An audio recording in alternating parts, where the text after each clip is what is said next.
Fast, focused, and fearless. Here's everything you need to know this rush hour of February 4, Tuesday. I'm Riza Diaz. Jumpstarting today's rush with President Duterte speaking out on the ongoing coronavirus scare. But this time, he also called on everyone to stop the so-called over-the-top racist precautionary measures at the expense of Chinese nationals. Jenny Dongwan has the story. Everything is well in the country. There's nothing really to be extra scared of that coronavirus thing. This was President Duterte's remark moment after meeting cabinet officials and health experts to discuss the threat of the 2019 novel coronavirus in the country. Duterte says there is no need to turn the issue into something bigger than it is. The response of the people from the initial reports of coronavirus was almost hysterical, when there was really no need for it, actually. And if there is really a virus going around, why do you have to be hysterical? Why don't you just go to the hospital and have yourself treated? Or if you want quarantined, if you suspect that if you have acquired. The chief executive also urged the public not to be quick in blaming Chinese nationals for the outbreak, since there are still some Filipinos staying in China which could be affected should tension starts to brew. Duterte added, it's no time to point fingers. China has been kind to us. We can only also show the same favor to them. Stop this Sinophobia thing about, kasi ang gusto ko masabi nila na yung ito ngayon, they're blaming the Chinese na galing sa China. It can always, how would you call this, incubate in some other places. But that is not the fault of anybody. Not of the Chinese, not of the Filipinos, not of anyone. Duterte also made it clear that the government will just be banning Chinese nationals coming from China, Hong Kong, and Macau from entry. As for those coming from other places, they will be allowed to enter the country. Tanong kayo kung I will bar the Chinese from entering. The answer, of course, is no. That is an utter disrespect to a human being. The president is also confident that the government will be able to handle a full nCoV outbreak in the country, adding that rehabilitation facilities in Fort Magsaysay in Nueva Ecija could be converted into a quarantine center. He also assured the public that the government will be transparent about the status of the coronavirus spread in the country. This I can assure you. This government will never hide anything. If it says that you're going to die tomorrow because of this conflict, it's a contagion all over, we will tell you that. For News 5, Jenny Dongon, PR 1 News. Likewise, local officials in Manila are urging the public to refrain from spreading panic-inducing unverified information to or in connection to the new coronavirus. Take this report from Ria Fernandez as an example. A video went viral online after a man believed to be Chinese was found unconscious at Remedios Street in Manila. The uploader tried asking for help online, fearing that the man might be infected with the 2019 nCoV. Nakatawag kami sa Red Cross Manila. Wala daw available na ambulansya. Tumawag kami sa ospital na Maynila. Ayaw din po siyang kunin. Sana maikalat po, mapuntahan. Baka po makahawa dito sa area po namin. Salamat. But there was no reason to panic. The man turned out to be a 27-year-old Korean who just had too much to drink. The foreign national said he had no symptoms of nCoV virus and had no travel history where the said virus originated. This type of panic is what local governments and the palace are trying to work against. They urge the public to be careful in sharing information about the virus. Some LGUs also laid out plans to combat the virus spread. Parañaque, for one, will be inspecting offices of Philippine offshore gaming operators to see if they follow sanitation guidelines. They promise to cooperate and also put in place certain measures to make sure that infection prevention control is also in their respective areas. In Mandaluyong, health officials asked condominium owners for a list of their foreign tenants. Pati ho yung sa mga hotel, if possible, no? More or less, ang balak ko kasi ni Mayora to have a registry of foreign nationals. So, not specifically Chinese people, no? The city's foreign workers will also be required to secure a health permit and clearance. And with a number of malls located in Mandaluyong, the LGU also proposed the installation of thermal scanners in malls. The MMDA sees no problem with these measures as long as they won't result in discrimination. Ang dami nating Chinese-Filipino friends. Alam ka naman lahat sila, hindi naman sila nagpunta ng China, wala silang symptoms, pandidirihan mo sila. In Pasig, meanwhile, a patient who had a travel history in Hong Kong sought medical help after manifesting nCoV symptoms, but he refused to be confined. The public is encouraged to report such incidents to the DOH hotline. For News 5, Ria Fernandez, We Are One News. LGUs in Visayas are also scaling up preventive measures against the Wuhan virus, although officials are cautious against moves that may drive away business, particularly with Chinese clients. Justin Punsalang has a story. Cebu Governor Gwendolyn Garcia called for an interagency meeting with health, immigration, and airport authorities. Their agenda to discuss the protocol on Filipino passengers coming from Hong Kong and Macau. As it is, 10 Filipinos from Hong Kong aboard a Cathay Pacific flight arrived in Cebu Monday morning. They were immediately put under quarantine. Once they arrive, of course, the first thing is they have to submit the mandatory health declaration form. They will go through the BOQ, the Bureau of Quarantine, and then the immigration. Dr. Terence Anthony Bermejo of the Bureau of Quarantine said of the 10 Filipino passengers, 6 were sent home for a 14-day home quarantine, while the other 4 were isolated in quarantine facilities. One of such facility is the Eversley Child Sanitarium and General Hospital in Mandaue City. In the next few days, other health facilities will also be fully equipped for quarantine procedures. Even hotels in Cebu are implementing their preventive measures. At Waterfront Airport Hotel and Casino in Mactan, a notice was put up to remind guests to observe proper hygiene while also offering free tissue and alcohol. In this hotel, those who have high temperature will be quarantined in an isolated room and will be then transferred to the nearest hospital.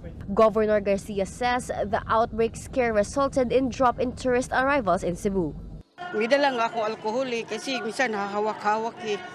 For News 5, Justine Punsalang, We Are One News. The number of suspected nCoV carriers under watch in the country is now at 80. Filipino Star ngayon reports that from this number, 30 tested negative for the new coronavirus, while results of 48 others remain pending. Now, there are still 2 confirmed cases of nCoV in the country, both Chinese nationals, and the second one being the first nCoV-related casualty outside China. The Research Institute for Tropical Medicine is urging the public to stop hoarding face masks. That's in order to ensure that there will be enough supply for health workers attending to patients who exhibit symptoms of the 2019 nCoV ARD. RITM admitted to the Philippine Star that there is already a shortage on the product, and that's all the more a reason to give the mask to those who need them the most. However, the agency added the measures are in place to ensure the safety of health workers stationed in the front lines. Now, this one from Business Star, the tourism industry could stand to lose 20 billion pesos in revenue. That's according to the Tourism Congress of the Philippines, who noted the plunge in tourist arrivals from China following the coronavirus outbreak. The organization explained that this estimate is just applicable to the first quarter of the year, basing it from the 245 billion peso revenue it raked in during the first half of 2019. Now, the number of deaths related to the 2019 novel coronavirus, ARD, has risen to 362. Confirmed cases of the deadly coronavirus has already climbed to 17,205, with about 171 more cases reported in 21 other countries and regions outside mainland China. The World Health Organization is planning to send an international team of experts to go to China this week. Another outbreak is threatening the livelihood of several Filipinos. That's after more than 3,000 hogs have been killed in Davao Occidental due to the African swine fever. Shaila Francisco has the story. Just when hog raisers thought the worst was over, the nightmare continues, at least in Mindanao. Over 3,000 pigs have died due to the African swine fever, and that's just in Don Marcelino, Davao Occidental. This prompted the Mindanao Disaster Risk Reduction and Management Council to recommend the declaration of a state of calamity in the area. 7 barangays in nearby Malita are also under surveillance after reported hog deaths. As such, Davao Occidental is now on lockdown, with pigs and pork products prohibited for travel and sale outside the province. Don Marcelino has also put up quarantine checkpoints with disinfectants. This is the first time that ASF has hit the region. Davao Occidental, it's such an isolated coastal area. You cannot understand why the virus having reached that location.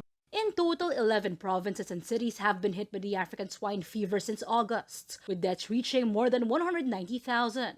Aside from smuggling, the DA blames traders and those who bring home pork products as presents. Yun ang nagpapala-spread plus the trading of the pork. Ganon, ang spreading. Yung sa mga hog raisers, kinukubli, hindi pinapaalam sa mga otoridad. The DA is now offering a 5,000 peso cash assistance per culled pig and a 30,000 peso loan to farmers payable in 3 years. Aside from the ASF, the DA is also on alert for bird flu after outbreaks were confirmed in Taiwan and China. They are now monitoring 65 critical landing areas of migratory birds in the country. Ito na lang po inaasahan natin na magiging entry point nila. Dahilan yung mga bansa na tinamaan ng bird flu, automatic po yun ini-issue ng Secretary Dar ng ban. Hindi pwede magpadala ng karne ng manok. A ban is currently in place on poultry products from China and Taiwan. Shaila Francisco, WR1 News. President Duterte expressed his confidence that the Philippine Navy will achieve more milestones under the leadership of its new chief. Duterte said this during the change of command ceremony for the Rear Admiral Giovanni Bacordo, who was appointed as the new flag officer in command to replace retiring Vice Admiral Robert Empedrad. Now, during his speech, the chief executive has pledged his support for Bacordo's modernization initiative for the Navy to better protect our country. Let me assure you that you will have my full support, and this administration will always assist in enhancing the capabilities of the men and women of the Philippine Navy as we pursue a more peaceful future for all. Bacordo vowed to fulfill his goal to modernize the Navy not just by acquiring new ships, but also by converting the Hanjin shipyard in Subic as a naval base. The Rear Admiral admitted that the Navy has been eyeing the shipyard since January last year. From a maritime perspective, it is protected by the mountains and by Grande Island. So it is a protected harbor, that's one. Second, it's blessed with a deep sea harbor. That's second. And third, Hanjin, the employees there, are the remnants of the old ship repair facility of the U.S. So in terms of technology, in terms of capability, they have it. From the Navy perspective, it is very close to the Naval Education and Training Command, just about 30 to 45 minutes away. It's also close to the Philippine Merchant Marine Academy. It's also close to the Maritime Academy of the Asia and the Pacific. So we have all these Navy units, we have all these maritime agencies close together. So perfect, which is really perfect for the Philippine Navy. It's a chilly Tuesday morning here in the metro, and that's thanks to the northeast monsoon affecting our country. Now, to get us more updates on today's weather, we have with us on the line Pag-asa weather forecaster Ariel Rojas. Ariel, good morning. Good morning, Riza. We would like to know how chilly is the weather going to be like today, Tuesday? For the Metro Manila, the temperature range is from 18 to 28 degrees Celsius. Actually, earlier at 5 in the morning, the recorded air temperature in Baguio reached 12 degrees Celsius, and here in Science Garden, Quezon City, reached 18.8 degrees Celsius. The reports for the actual minimum temperature will be coming in later at 8:30 in the morning. But meanwhile, as you have mentioned, the northeast monsoon will continue to prevail all over the country, bringing generally fair weather, and if there will be chances of rains, it would be just passing light rains. And apart from that, in Baguio City, the temperature range is from 10 to 20 degrees Celsius. In Cebu City, 24 to 30 degrees Celsius, and over Davao City, 23 to 32 degrees Celsius. And the continued prevalence of the northeast monsoon will also be bringing big waves over the eastern seaboards of southern Luzon, Visayas, and Mindanao. So the fisher folks and those with small sea craft are still not advised to venture out into the open sea. And apart from this, we are also not monitoring any weather disturbances that might form within or enter the Philippine area of responsibility in the next 3 to 5 days. The chilly weather will be experienced up to this coming weekend across most of the archipelago. Riza? Thank you. That was Pag-asa weather forecaster Ariel Rojas. And that's how the day is shaping up to be. Join us again next time for another round of Rush. I'm Riza Diaz. We are One News.